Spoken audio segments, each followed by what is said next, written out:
Добрий вечір. Час новин на АТР. Сьогодні, 7 квітня, четвер, це 770-й день анексії Криму. Засідання в справі Меджлісу перенесли на завтра.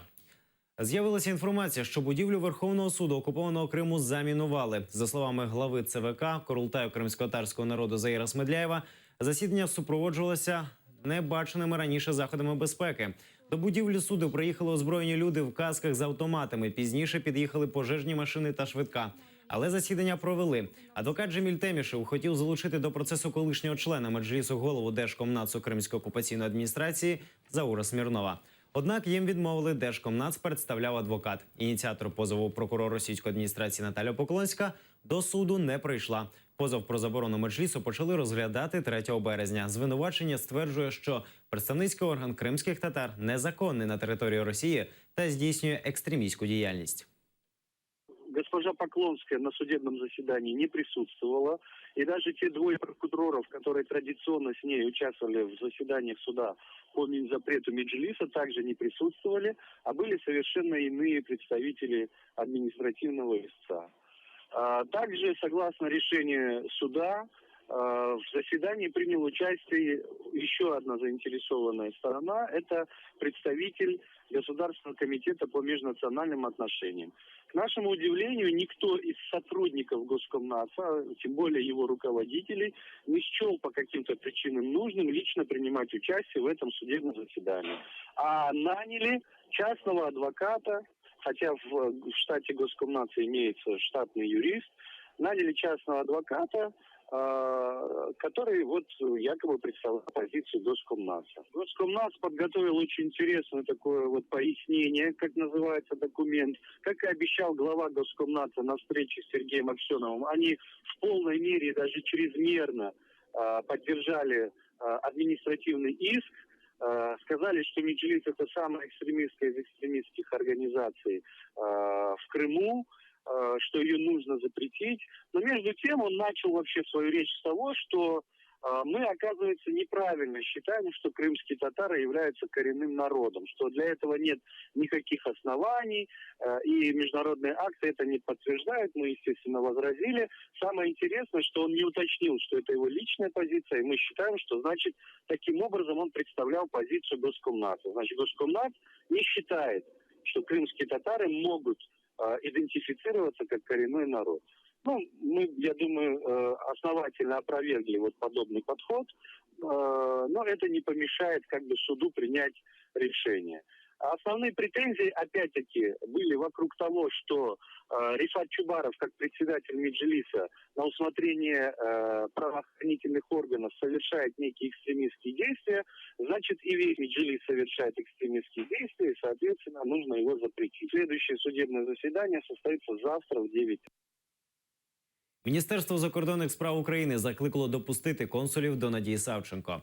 МЗС вимагає терміново надати нелімітований доступ українських консулів, а також українських та європейських лікарів до Савченко. Про це П'ятому каналу повідомила речниця МЗС України Мар'яна Беца. Консулів до полоненої льотчиці не пускали і вчора. Про це повідомляв і адвокат Марк Фейгін. Надія Савченко оголосила сухе голодування із забороною годувати її сілою миць, етапувати будь-куди і з вимогою негайно повернути її до України. Про такі радикальні кроки Савченко попереджала кілька днів тому в листах, які оприлюднювали її захисники та сестра. Ми закликаємо Росію виконувати норми міжнародного права і міжнародні договори, які ратифіковані Росією, а також законодавство Росії, яке передбачає надання консулам можливості відвідання своїх громадян. Ми вважаємо, що це навмисне затягування процесу з боку російської сторони. Ще раз вимагаємо терміново надати доступ, нелімітований доступ українських консулів, а також лікарів, українських лікарів, європейських лікарів до Надії Савченко. Посадило одного з активних учасників незаконного референдуму в Криму.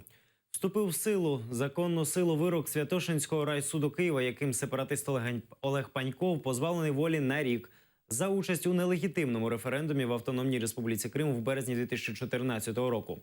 Співробітники Служби безпеки України спільно з активістами громадянської блокади Криму затримали Олега Панькова в жовтні минулого року на контрольно-пропускному пункті Чонгар. Слідством встановлено, що кримчанин Паньков, як глава однієї з дільничних комісій, брав участь в організації проведенні так званого референдуму на території міста Старий Крим, окупованого згодом півострова.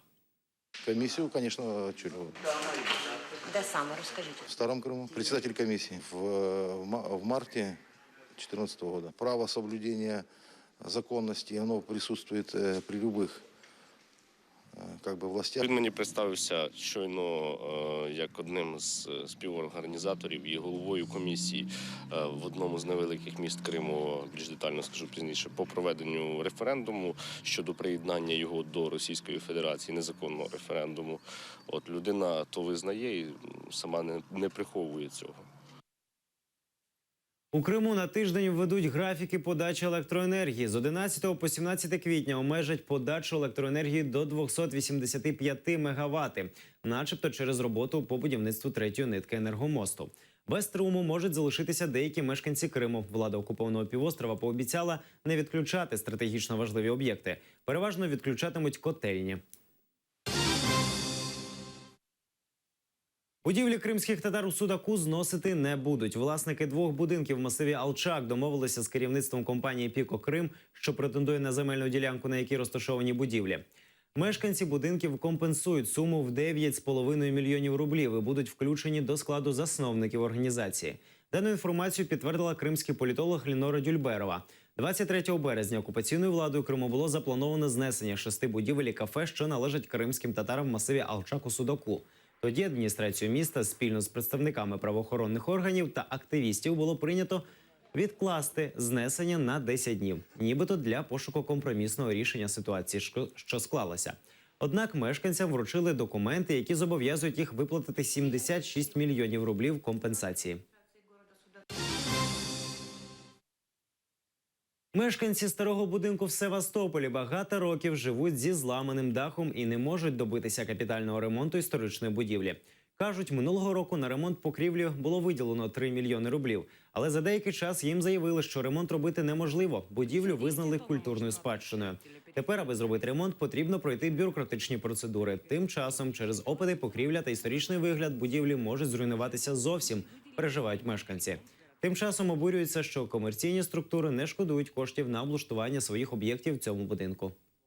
Крыша-то, она в первую очередь должна быть отремонтирована, потому что она защитит наш дом от этих потоков воды на балконы, на лоджии, на фасад. Потому что все дырявое, все сгнило. Было внесено множество незаконных конструктивных изменений, в том числе пристройки незаконные к его фасаду. Также были внесены изменения владельцами нынешнего, это был раньше было общество «Ренессанс», сейчас банк. И это было позволено. Зрада кримської весни, безчинство. На Сімферопольському ринку привоз співробітники ОМОНу провели облаву. Силовики перевіряли документи покупців, затримували їх і звозили в Центр протидії екстремізму. Жертвою цієї перевірки став сімферопольський пенсіонер Володимир Лазарєв, відомий фотографією, яка була популярна в ЗМІ в перші місяці анексії Криму. Його затримали і почали в грубій формі вимагати його паспорт. За збігом обставин документ залишився вдома. Лазарєва замкнули в спеціальному автомобілі, протримали близько півгодини і потім відпустили. Про це він написав у Фейсбук. Перевірку назвав беззаконням. Також вчора провели масові затримання багатьох, доставили в Центр протидії екстремізму. Про це писав кримський юрист Жан Запрута. А ще днем раніше були перевірки в пекарні в районі Мар'їно. В минулу п'ятницю в кафе «Багдад» затримали 35 кримських татар. Залізниці в Криму занепадають. Збитковість залізничного транспорту Севастополя призвела до звільнення машиністів. Севастопольські тепловози старіють і стають металобрухтом. Перевезення знизилися на 90%. У дирекції підприємства промислового залізничного транспорту повідомляють, що співробітники виходять на роботу двічі на тиждень. При цьому середня зарплатня становить трохи більше 7 тисяч рублів. Заборгованість із зарплати більше 1,5 мільйона рублів. Підприємство сподівається на підтримку окупаційної влади. А поки залізнична техніка стоїть без діла.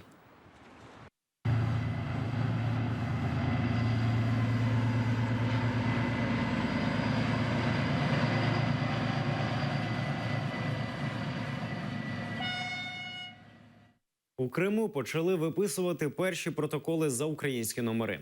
До 1 квітня кримські автовласники мали змінити українські номери СН і АК на номерні знаки російського зразка. Після цього впродовж 10 днів автовласникам будуть виписувати протоколи і робити усне попередження. Наступний крок – штраф 300 рублів. За 10 днів після штрафу ті, хто не зміг змінити номерні знаки, отримує адміністративний штраф в 5000 рублів або позбавиться права керування авто на 3 місяці. Молодіжний рух «Стоп Хам» в Криму ігнорує російське законодавство. Активісти запевняють, вони, незважаючи на заборону московського суду, продовжать боротися з тими, хто ігнорує правила дорожнього руху. Зазвичай в якості мети вибирають невідповідальних автолюбителів, які ігнорують правила паркування або їздять по тротуарах. Учасники акції шукають неправильно припарковані авто, звертаються до водія з проханням перепаркуватися. Якщо діалог не виходить або водія довго немає, на лобове скло автомобіля приклеюється кругла наклейка з текстом «Мені плювати на всіх, паркуйся де хочу». Як правило, це викликає обурення у порушників. Что касаемо наклеек. Клеили. Вот всем отвечаю сейчас. Клеили, клеим и будем клеить. Эти наклейки оставляют большие следы, и довольно нелегко их смывать подручным материалом, поэтому нужно какой-то, там, я не знаю, специальные препараты. Поэтому я считаю, это не нужно делать. Нужно найти другой подход к этому вопросу. Я думаю, что не стоит так делать, конечно же. Но я, в общем, не совсем уверена, что это правильно. Хотя, может быть, надо поразумнее, конечно, парковаться иногда. Иногда это и правда переходят все какие-то рамки. В зоні проведення антитерористичної операції бойовики незаконних бандформувань активно ведуть бої. За минулу добу терористи 67 разів відкривали вогонь зі зброї різного калібру і призначення. Українські воїни вимушені були відкривати вогонь у відповідь для утримання своїх позицій. Гаряче було на Донецькому напрямку. Поблизу Луганського, по наших опорних пунктах, ворог неодноразово вів вогонь з озброєння бойових машин піхоти. З мінометів різного калібру було завдано 11 вогневих ударів біля Авдіївки та по одному районах Невельського, Новгородського, Опитного, Шахти Бутівка та Зайцевого. Для обстрілів в Пісках та Світлодарському групи бойовиків використовували стрілецьку зброю та своїх снайперів. На Маріупольському напрямку бандити проявили активність поблизу Мар'їнки, де по позиціях наших військ 6 разів стріляли з гранатометів, кулеметів, зенітних установок та стрілецької зброї. В районах оборони українських підрозділів у Широкіно та Красногорівці вони вели вогонь з мінометів. На Луганщині по нашим бійцям в районі Новозванівки бойовики використовували зенітні установки та автоматичні гранатомети. В свою чергу українська армія 10 разів відкривала вогонь у відповідь по незаконним збройним формуванням та продовжує надалі надійно утримувати свої позиції. Професія – життя рятувати. Через збільшення кількості обстрілів бойовиками в зоні АТО була створена система надання першої медичної допомоги та евакуації поранених з передових. Прикладом їхньої служби став вчорашній порятунок 2 бійців, які тривалий час захищали Авдіївку та внаслідок розриву гранати і обстрілу із стрілецької зброї отримали чисельні поранення. Надання екстреної медичної допомоги пораненим бійцям відбулося ще на передовій, а згодом у військовому гелікоптері. У найкоротший термін українські воїни потрапили до військових шпиталів. Тепер їх життя в безпеці. Поранені внаслідок виконання своїх бойових завдань в зоні АТО, отримали мінно-вибухові поранення, доволі серйозні. Будемо сподіватися, що все буде добре, що ми встигли все зробити вчасно. Обидва були прооперовані.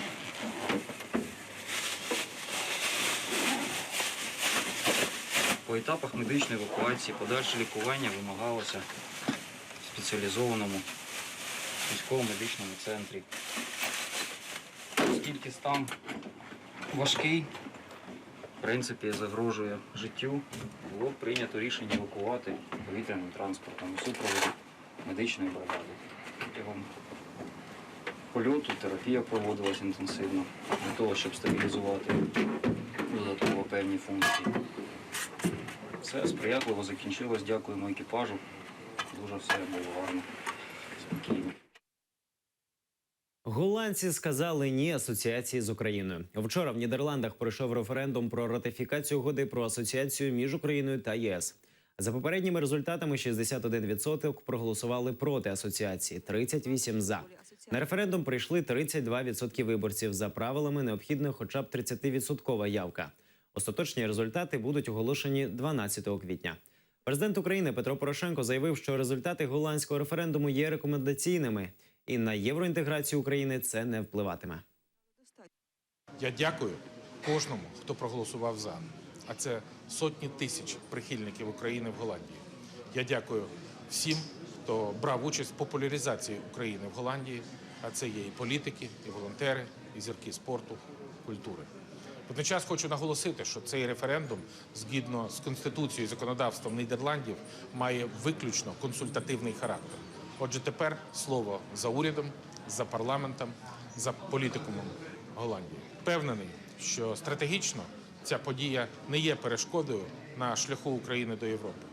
Хочу відповідально заявити, що незважаючи на це, Україна продовжить втілювати в життя угоду про асоціацію, забезпечить створення поглибленої та всеохоплюючої зони вільної торгівлі з Євросоюзом, оскільки це шлях до модернізації української держави і зміцнення її незалежності.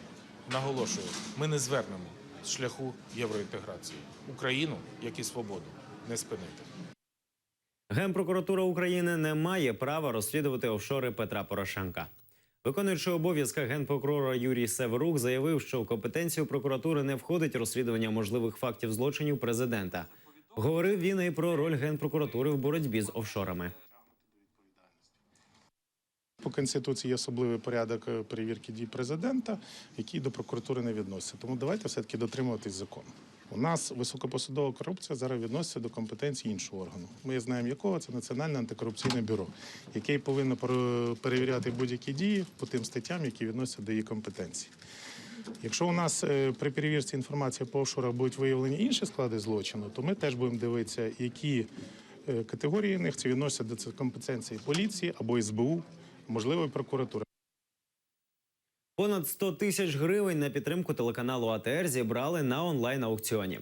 До акції долучилися як відомі, так і прості люди. Виставляли знакові та дорогі для себе речі. Були також лоти, зроблені своїми руками. Про підсумки аукціону у сюжеті. Прикраси, картини, коврик для молитви, одяг та навіть чебуреки. Все це виставляли на онлайн-аукціон на підтримку АТР, який стартував 10 березня. Учасники виставляли якусь пам'ятну річ та визначали ціну для неї. Рефат Чубаров запропонував іменну ручку. Співачка Джамала виставила на аукціон дизайнерський капелюх. Это лоты какие-то такие простые памятные вещи. Но для нас это знаково очень важно. Мы поняли, что украинское общество и вообще общество неравнодушных людей в разных странах, оно готово нам помогать. Спасибо всем, кто, даже не будучи никак вообще причастным к крымско-татарскому телеканалу, почему-то понял, что он может и должен помочь. Та чи не найбільш цікавою для бажаючих допомогти каналу АТР була пропозиція від журналіста Романа Цимбалюка. Він виставив ковтину з надписом «Укроп», в якій питав про війну проти України на прес-конференції Володимира Путіна. Думав, по-перше, що виставити, а з іншого боку з'ясувалося, що нічого в мене такого і немає цікавого. От подумав, що це може бути цікавим. Виставив, починалось торги з 350 гривень. Перший раз $300 запропонував Андрій Бурмакін, він з Улан-Удэ, Російська Федерація. А коли я у нього запитав, куди вам відправляти, а він сказав, насправді мені футболка не потрібна, я як новий власник наказую чи повеліваю, як то кажуть, щоб її поставили, щоб я її поставив знову ж таки на другий раз на аукціон. Власне, так і зробив. І купила дівчина з Москви за $303 цю толстовку. Але цікаво те, що вона з Москви, але коли ми з нею познайомились, зустрілись, то Тетяна з'ясувала, що вона киянка. От така історія. Долучилися до акції і в Росії, США та Канаді. Закінчився аукціон 1 квітня, в день, коли телеканал АТР припинив мовлення на території анексованого Криму. Йому не видали російську ліцензію. На порятунок АТР зібрали понад 100 тисяч гривень. Наразі це всі новини. Дізнавайтеся більше о 19:30 у наступному випуску «Заман». Будьте з нами. До побачення.